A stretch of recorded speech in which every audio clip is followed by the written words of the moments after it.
Hello students, क्या हाल चाल। स्वागत है आप सभी का हमारे YouTube channel stars vision classes पर, जिस पर आप सभी पढ़ते हैं बीएससी के लिए जूलॉजी, बॉटनी और केमिस्ट्री, जिसमें कि आज हम आप सभी के लिए बीएससी 5th सेमेस्टर की जूलॉजी क्लास लेकर आए, जिसमें कि आपका पेपर 1 चल रहा है, जो कि आपका diversity of non coordinates and economic zoology, जिसमें कि आज हमारा लेक्चर 9 है। इससे पहले की 8 लेक्चर्स हमारी हो गई हैं, सारी प्लेलिस्ट में ऐड कर दी गई हैं। आप सभी चाहे तो वहां से जाकर देख सकते हैं। और आप सभी को अधिक जानकारी चाहिए, नोट से रिलेटेड कोई भी हेल्प चाहिए, तो आप सभी हमारे टेलीग्राम चैनल को भी ज्वाइन कर सकते हैं। और आप सभी से मेरी रिक्वेस्ट है कि अगर चैनल पढ़ना है तो सबसे पहले चैनल को सब्सक्राइब कर लीजिए, जिससे कि आप सभी को डेली बेसिस की सारी वीडियोस मिलती रहे टाइम टू टाइम। तो आज की इस वीडियो में हम क्या डिस्कस करने वाले हैं, सबसे पहले मैं आपको बता दूं कि हम इस पेपर में यूनिट 1 डिस्कस कर रहे हैं, जो कि आपका प्रोटोजोआ टू सिलेंट्रेट, जिसमें कि हम ओबिलिया जेनिकुलेटा डिस्कस कर रहे थे, जिसमें कि आज हमारा टॉपिक क्या होने वाला है, रिप्रोडक्शन ऑफ ओबिलिया, यानी कि ओबिलिया के रिप्रोडक्शन की स्टडी हम आज के इस वीडियो में करने वाले हैं। तो किस प्रकार से रिप्रोडक्शन होता है ओबिलिया कॉलोनी का।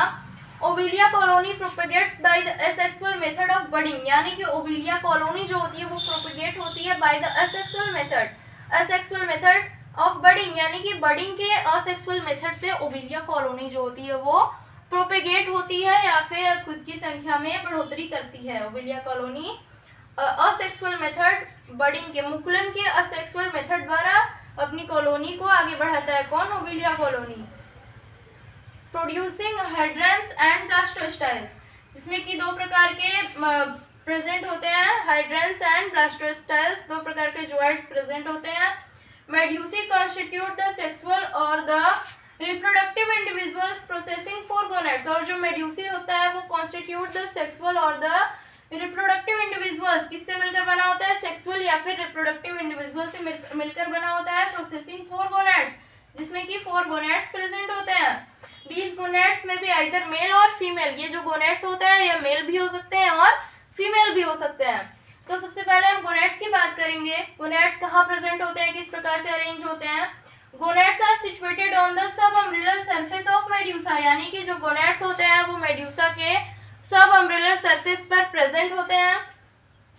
One in the middle of course of each radial canals, जो जिसमें कि प्रत्येक रेडियल कैनाल्स के बीच में एक गोनेड प्रेजेंट होता है निश्चित रूप से, यानी कि प्रत्येक रेडियल कैनाल के बीच में एक गोनेड निश्चित रूप से प्रेजेंट होता है, पाया जाता है। Each gonad is an ovoid knob like body of undifferentiated interstitial cell between the epidermis and gastrodermis, यानी कि जो ईच गोनेड होता है, जो प्रत्येक गोनेड होता है उसका शेप कैसा होता है, ओवियाइड होता है, ओवल होता है, नॉब-लाइक बॉडी होती है इसकी, ऑफ अनडिफरेंशिएटेड इंटरस्टिशियल सेल, यानी कि अनडिफरेंशिएटेड इंटरस्टिशियल सेल का बना होता है between the epidermis and gastrodermis, जो कि एपिडर्मिस एंड गैस्ट्रोडर्मिस के बीच में प्रेजेंट होता है। तो ये हो गया आपका गोनेड। नेक्स्ट में हम बात करने वाले हैं फर्टिलाइजेशन की, किस तरीके से फर्टिलाइजेशन होता है। फर्टिलाइजेशन की बात करेंगे, किस तरीके से होता है fertilization. Fertilization is of cross fertilization type, यानी कि जो फर्टिलाइजेशन होता है वो क्रॉस फर्टिलाइजेशन टाइप का होता है। It takes place either in sea water or the sperms may be carried by water currents to female medusa, यानी कि it takes place either in sea water, या तो सी वाटर में होता है, क्या फर्टिलाइजेशन प्रोसेस जो होता है वो या तो सी वाटर में होता है, और द स्पर्म्स में be carried by water currents, या फिर स्पर्म्स जो होते हैं वो वाटर करंट्स द्वारा, जल धाराओं द्वारा कैरी किए जाते हैं। कहाँ पर? To female medusa, female medusa तक किस तरीके से स्पर्म पहुंचते हैं, कैरिड बाय वाटर करंट्स, यानी कि जो जल धाराएं होती हैं उनके द्वारा जो स्पर्म्स होते हैं वो फीमेल मेड्यूसा तक पहुंचते हैं। वेयर दे फर्टिलाइज द ओवा, जहां पर वो ओवा को फर्टिलाइज करते हैं, जो ओबिलिया कॉलोनी का जो ओवा होता है उसको वो फर्टिलाइज करते हैं। The parent medusa die soon after liberating the gametes, यानी कि जो पेरेंट मेड्यूसा होते हैं वह जल्दी ही डाइड हो जाते हैं आफ्टर लिबरेटिंग द गैमेट्स, यानी कि गैमेट्स को लिबरेट करने के बाद जो पेरेंट मेड्यूसा होते हैं वो डाई कर जाते हैं, डेड कर जाते हैं। डेवलपमेंट की बात हम करेंगे, किस तरीके से जाइगोट का डेवलपमेंट होता है। द जाइगोट और fertilized egg undergoes equal holoblastic division, यानी कि जो जाइगोट या फिर फर्टिलाइज्ड एग होता है वो अंडरगोज, यानी कि किस प्रोसेस द्वारा, इक्वल होलोब्लास्टिक डिवीजन द्वारा, resulting in a solid ball of cells, यानी कि एक सेल्स का सॉलिड बॉल बनाता है जाइगोट या फिर फर्टिलाइज्ड एग जो होता है वो इक्वल होलोब्लास्टिक डिवीजन द्वारा सेल्स का सॉलिड बॉल का फॉर्मेशन करता है, जिसे हम क्या कहते हैं, मोरूला कहते हैं, मोरूला कहते हैं। Morula is transformed into blastula, morula जो होता है वो ब्लास्टुला में ट्रांसफॉर्म हो जाता है या फिर कन्वर्ट हो जाता है bye the process of blastulation, blastulation process द्वारा जो मोरूला होता है वो ब्लास्टुला में कन्वर्ट हो जाता है। The blastula is hollow having a central cavity called blastocoel, यानी कि जो ब्लास्टुला होता है वो हॉलो होता है जिसमें कि एक सेंट्रल कैविटी प्रेजेंट होती है जिसे हम क्या कहते हैं, ब्लास्टोसील कहते हैं। ब्लास्टुला में एक सेंट्रल कैविटी प्रेजेंट होती है जिसे ब्लास्टोसील कहते हैं। During gastrulation the blastocoel gets filled with the cells which are budded off from the wall of blastula, यानी कि ड्यूरिंग गैस्ट्रुलेशन, गैस्ट्रुलेशन की प्रोसेस के दौरान क्या होता है, during gastrulation the blastocoel gets filled with the cells, यानी कि जो ब्लास्टोसील होता है वह सेल्स द्वारा फिल्ड हो जाता है which are budded off from the wall of blastula, जो कि कहाँ से बडेड होते हैं, ब्लास्टुला की वॉल से बडेड होते हैं या फिर प्रोड्यूस हुए होते हैं ब्लास्टुला की वॉल से, उन सेल्स द्वारा जो ब्लास्टोसील होता है वो फिल्ड हो जाता है, भर जाता है। आगे देखते हैं क्या होता है डेवलपमेंट में। तो गैस्ट्रुलेशन की प्रोसेस के बाद जो होता है एक सॉलिड गैस्ट्रुला का फॉर्मेशन हो जाता है, एक सॉलिड गैस्ट्रुला बन जाता है। द गैस्ट्रुला इलोंगेट्स, यानी कि जो गैस्ट्रुला होता है वो इलोंगेट होता है, उसका इलोंगेशन होता है।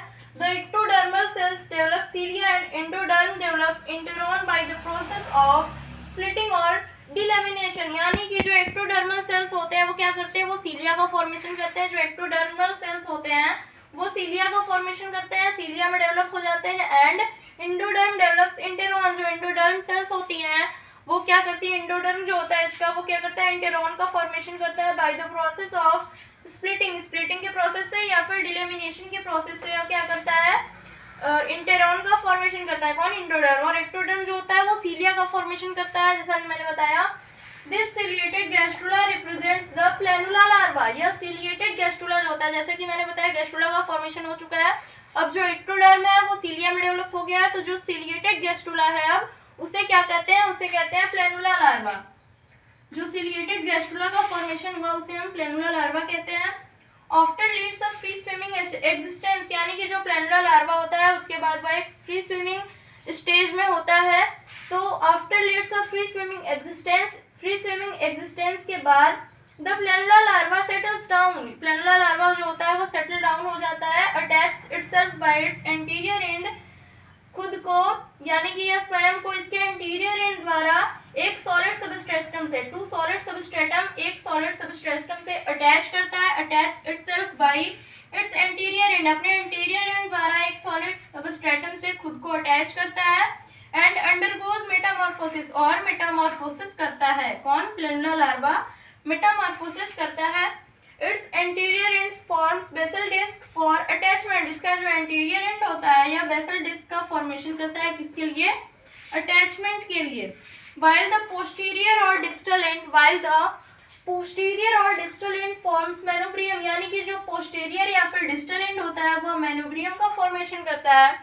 जो पोस्टीरियर एंड होता है वह मैनुब्रियम का फॉर्मेशन करता है विथ अ माउथ, एक माउथ के साथ, surrounded by circlet of tentacles, यानी कि जो कि टेंटिकल्स के सर्कल द्वारा सराउंडेड होता है। जो इसका एंटीरियर एंड होता है वह अटैचमेंट के लिए बेसल डिस्क का फॉर्मेशन करता है, और जो पोस्टीरियर एंड जो होता है इसका वह माउथ का फॉर्मेशन करता है जो कि टेंटिकल्स से घिरे हुए होते हैं। अब आइए देखते हैं आगे क्या होता है।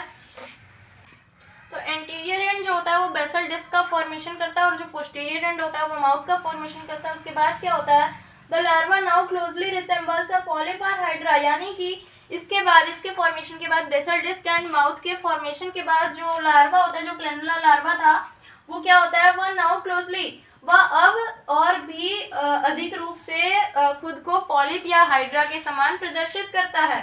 हेंस कॉल्ड हाइड्रोला, जिसे कि अब हम क्या कहते हैं, हाइड्रोला कहते हैं। प्लेनुला लार्वा अब हाइड्रोला बन जाता है। The basal part of hydrula is elongated into hydrorhiza, यानी कि द बेसल पार्ट, जो हाइड्रोला का बेसल पार्ट होता है वह इलोंगेटेड होकर हाइड्रोराइजा का फॉर्मेशन करता है।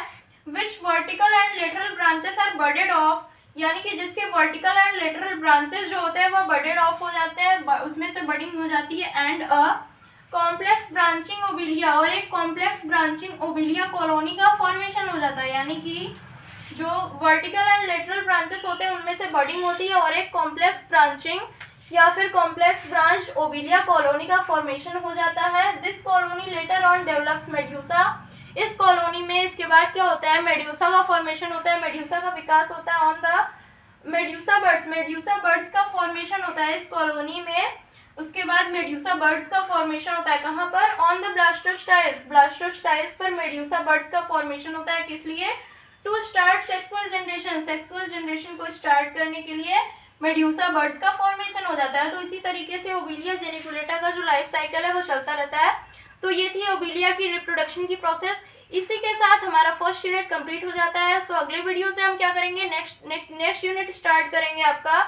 तो so be ready for our next video. आप सभी से मेरी रिक्वेस्ट है कि चैनल को सब्सक्राइब जरूर करें। आप सभी से मेरी बड़ी उम्मीदें हैं, आप सभी के लिए हम इतनी मेहनत करते हैं, तो आप सभी से मेरी इतनी रिक्वेस्ट है कि आप सभी चैनल को सब्सक्राइब जरूर करें, टेलीग्राम चैनल को ज्वाइन करें, वीडियोस को अधिक से अधिक शेयर किया करें और लाइक जरूर किया करें। थैंक्स।